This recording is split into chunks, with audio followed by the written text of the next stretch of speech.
નવી સ્વતંત્રતા મેળવેલું આઝાદ ભારત આદર્શો ઉપર ચાલતું હતું.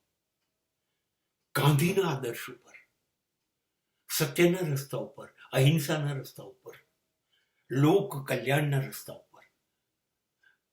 અને ત્યારે લોક નેતાઓ હતા, લોક સેવકો હતા, પ્રજાના સેવકો હતા.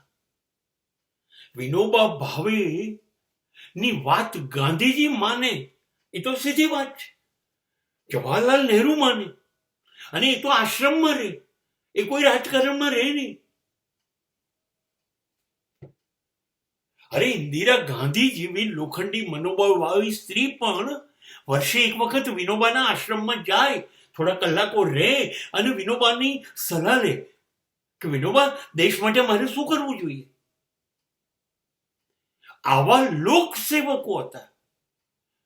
અને આ વિનોબા આખું ભારત ચાલીને ફરતા, ચાલીને. અને દરેક ગામડે ગામડે જઈ અને મોટા ધનવાન અને શેઠોને એવું કહેતા કે તમારી પાસે 20 એકર જમીન છે, 50 એકર છે, 5 એકર, 2 એકર, જે તમારે આપ્યું હોય મને આપો ને, હું ગરીબ ખેડૂતને આપું. અને એ ધનવાન શેઠિયાઓ પાસેથી જમીન લે અને એ ગામના જમીન વગરના માણસોને જમીન વહેંચી અને બીજા ગામમાં. આવી રીતે આખા ભારતમાં ભૂમિદાન યજ્ઞ કરનારો માણસ હતો. અને એને કશું નથી જોઈતું, એને કોઈ કોર્પોરેશન નથી જોઈતું, વિધાનસભા નથી જોઈતી, લોકસભા નહીં, કઈ પ્રધાનમંડળ. આ લોકનાયક હતો. અને હું મારી નજરે ગુજરાતમાં ઇન્દુલાલ યાજ્ઞિક અને રવિશંકર રાવલ, રવિદાદા કહેવાતા, ઇન્દુ ચાચા કહેવાતા, મેં એમને જોયા છે.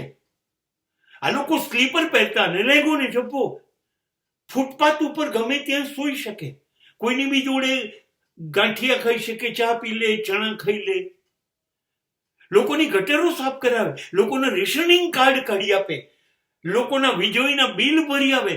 લોકો માટે ફૂટપાથ પર સૂતો ને ફૂટપાથ પર જીવતા માણસો આ લોકસેવક હતા, લોકો માટે કામ કરતા. એ લોકોને કોઈ ક્રેઝ નહોતો. અને આ એ જમાનાની હું જયારે વાત કરું છું ત્યારે આજે આ લોકો જે નેતા કહે છે, સેવાના નામે મેવા લે છે, એ નેતા નથી, એ તો સેવકો હતા. They were working for the people. આ માણસોએ દેશના કલ્યાણ, પ્રજાના કલ્યાણ માટે જ કામ કર્યું હતું.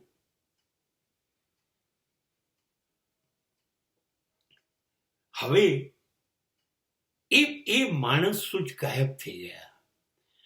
રાષ્ટ્ર સુખી હતું, વિકસતું હતું. એનું કારણ લોક સેવક હતા. અને ત્યારે આપણે આજે જેના વખાણ કરીએ છીએ ને, ગરવી જય જય ગુજરાત, એ ગુજરાત નહોતું. વી વેર અ પાર્ટ ઓફ મહારાષ્ટ્ર. ત્યારે મહારાષ્ટ્ર જ રાજ્ય હતું, ગુજરાત નહોતું.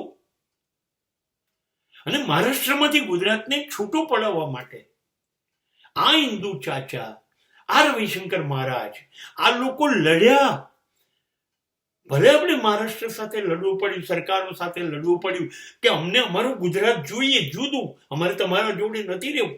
અને આ લોકો લડ્યા અને કેટલા બધા માણસો મરી ગયા. પણ એ લોકોએ ગુજરાતને જુદું બનાવ્યું. આ લોકો સ્થાપક હતા. આજે પણ હું ઇન્દુ ચાચાનું પુતળું નહેરુ પુલના છેડે ગાર્ડન ઉપર લેંગો, જબ્બો, ટોપી અને ખભે ભરાયેલો જબ્બો થેલો જોઈ શકું છું. રૂબરૂ નહીં, પુતળું જોઈ શકું છું. આ નેતાઓ હતા, લોકોના નેતા, સત્તા માટે નહોતા. આ લોકો ક્યાંય ચૂંટાયા નહોતા. નહીતર ગુજરાત પહેલું લઈ આવ્યા હોત તો આ લોકો ધારત તો ગુજરાતના મુખ્યપ્રધાન બની શકત, મેયર બની શકત. નહીં, આ લોકોએ એવું કંઈ કર્યું નહીં. આ લોકો પાસે ક્યાંય પોતાનું ઘર પણ હતું નહીં. આ હતા લોકસેવકો.